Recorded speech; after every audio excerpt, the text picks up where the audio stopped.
Hi there, ladies and gentlemen. This is A-Star Anime, And it's about to get awkward. as it should. I'm Chris, I'm Dave. and today we're watching. We have watched. Excuse me, Giant Robo, Episode 1, The Black Attaché Case. Tasha case. Dude, don't even get me started. I don't care. This is the Giant Robo OVA, which apparently this episode was brought out in 1992, and this is going to be a couple of episode series. This one was 55 minutes long, roughly.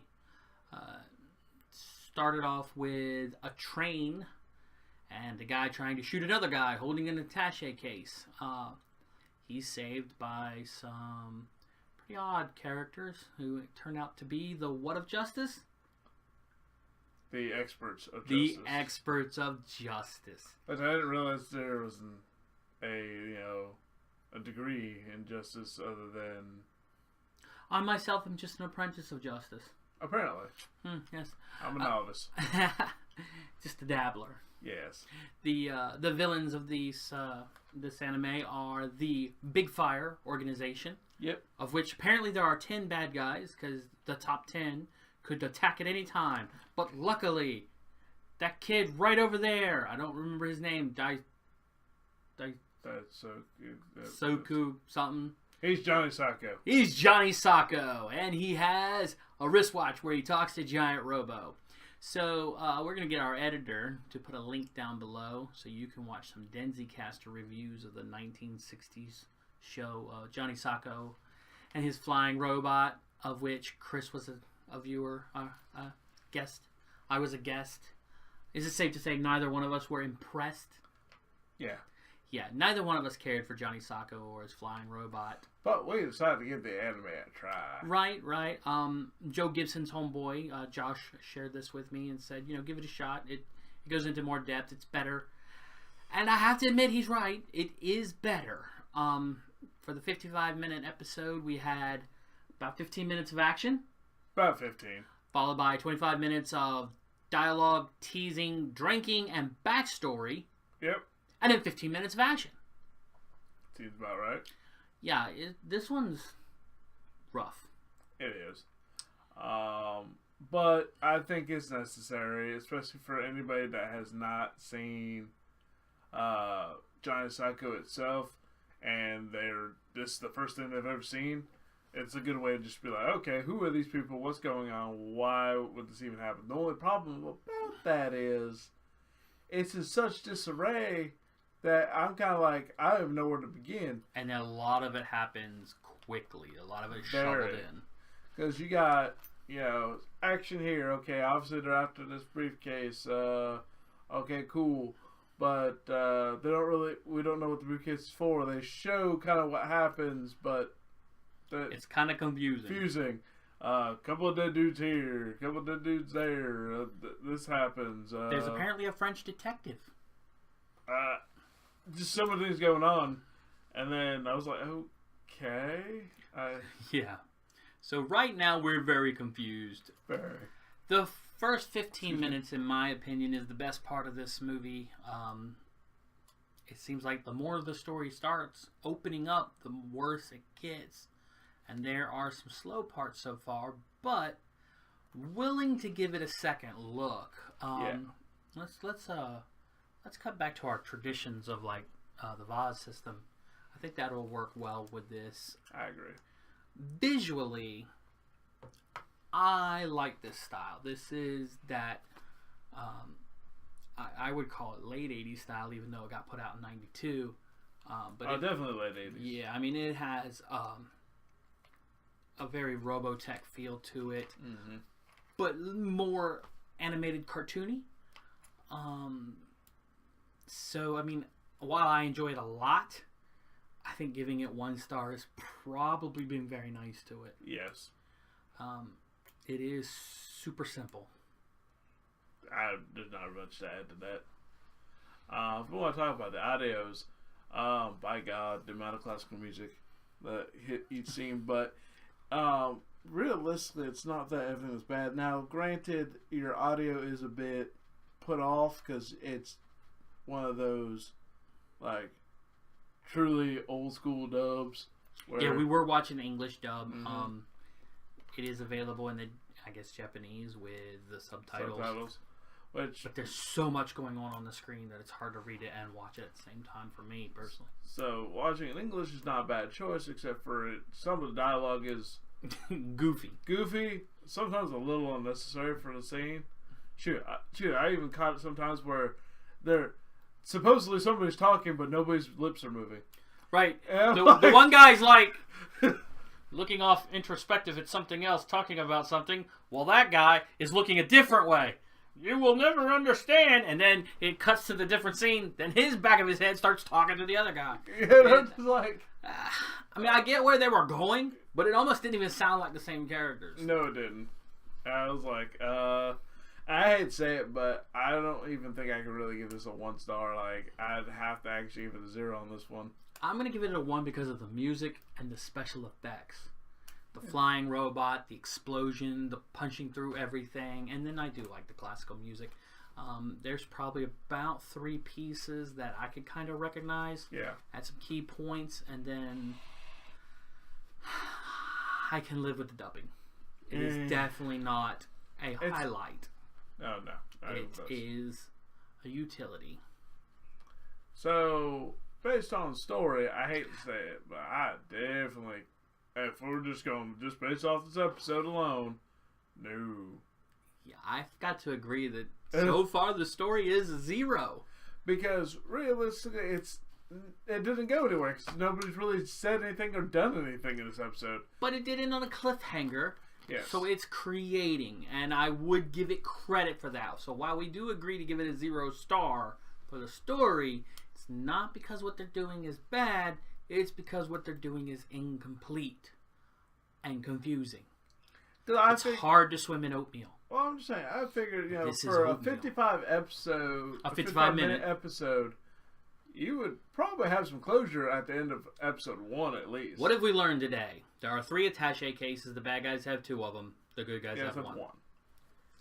There's a chick in the group that everybody wants to date. Yep. The kid's 12. His dad's dead, and he can control the robot. Yep. Sometimes the bad guys have weird abilities. Mm-hmm. That's about as far as we got. It's true. And and there was an explosion of some sort.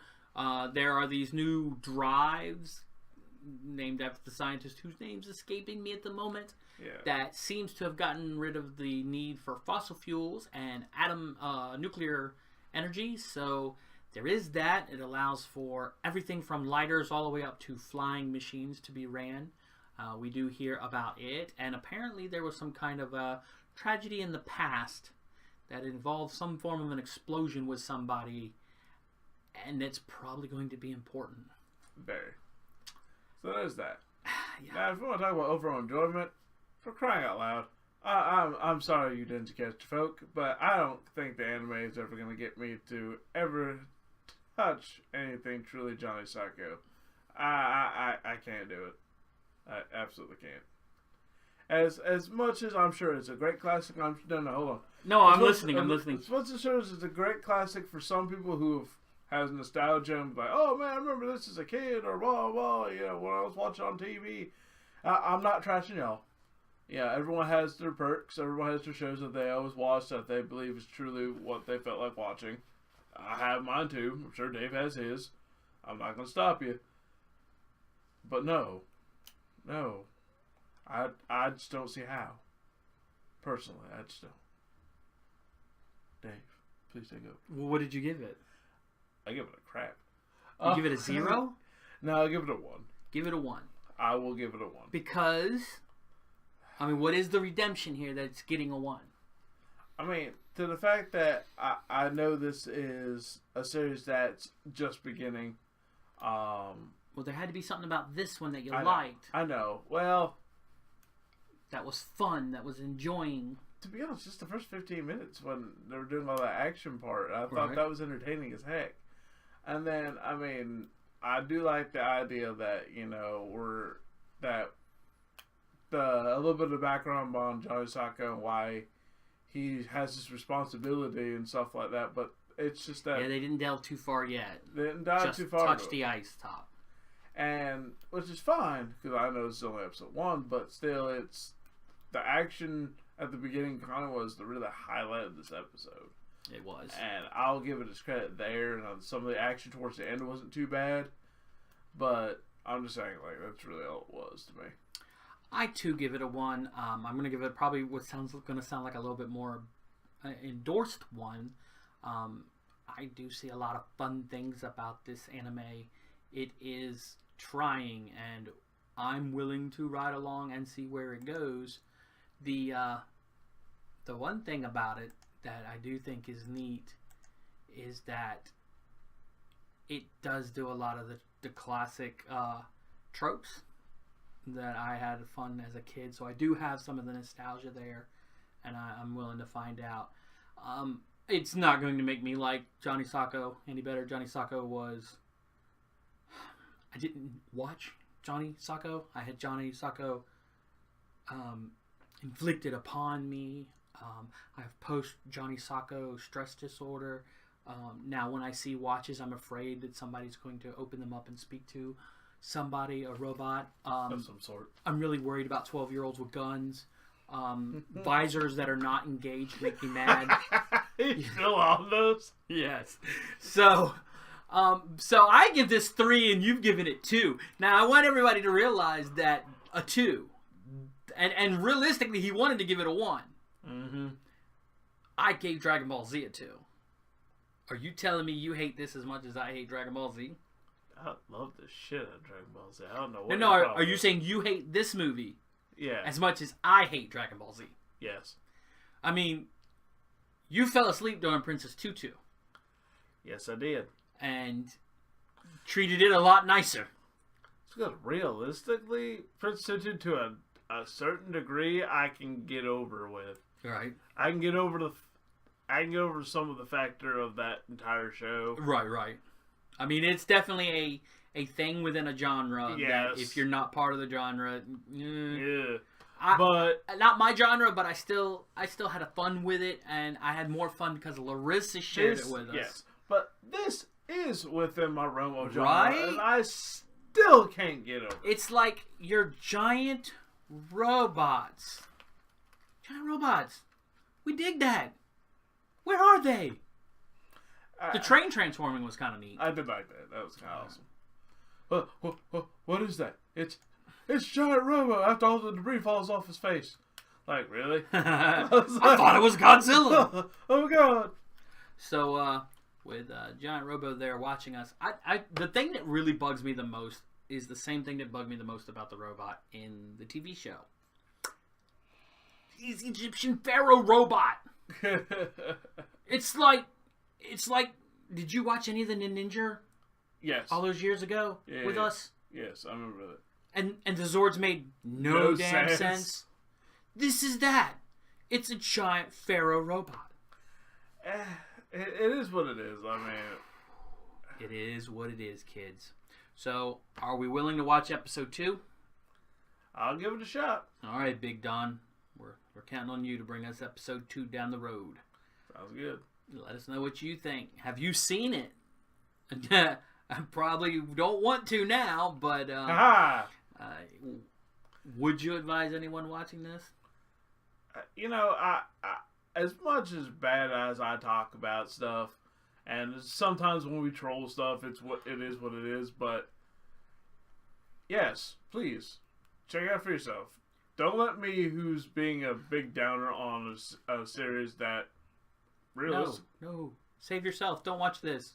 I know, right? I'm being serious though. At the moment, yes. I'm saying don't watch this. I'm going to watch more because unless you have like the fondness for the late 80s, early 90s style animation or robot anime in general, I don't think you're going to like it. But we're going to watch more and see if the story changes. I still think it's worth a shot. You do? Yeah, because... You just like Misery Likes Comedy, though.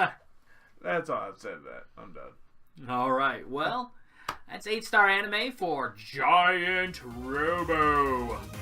We'll see you next time, though. Bye.